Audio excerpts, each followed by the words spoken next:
most of these men and women believe in God and are praying at this moment for their children to be spared.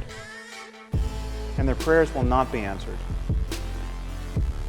Any God who would allow children by the millions to suffer and die in this way, and their parents to grieve in this way, either can do nothing to help them or doesn't care to. He is therefore either impotent or evil.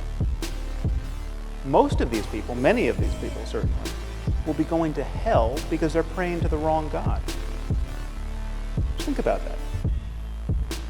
Okay, through no fault of their own, they were born into the wrong culture where they got the wrong theology and they missed the revelation.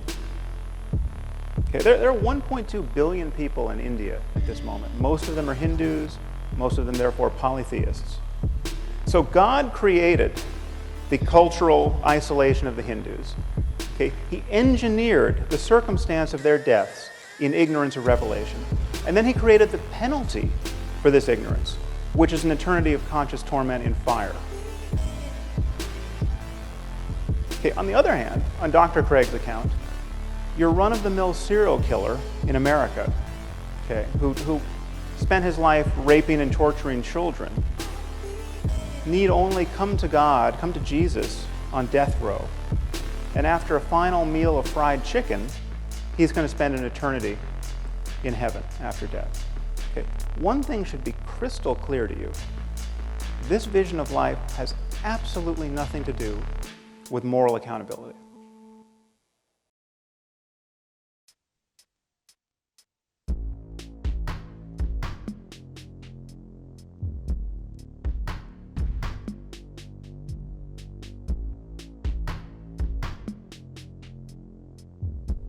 And please notice the double standard that people like Dr. Craig use to exonerate God from all this evil. Okay, we're told that God is loving and kind and just and intrinsically good. But when someone like myself points out the rather obvious and compelling evidence that God is cruel and unjust because He visits suffering on innocent people of a scope and scale that would embarrass the most ambitious psychopath, okay, we're told that God is mysterious. Okay, who can understand God's will?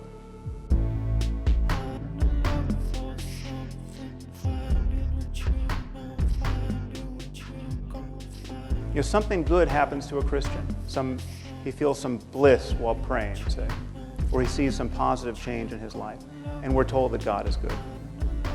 Okay, but when children by the tens of thousands are torn from their parents' arms and drown, we're told that God is mysterious.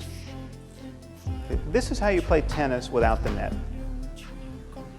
Okay, and I want to suggest to you that it is not only tiresome when otherwise intelligent people speak this way, it is morally reprehensible.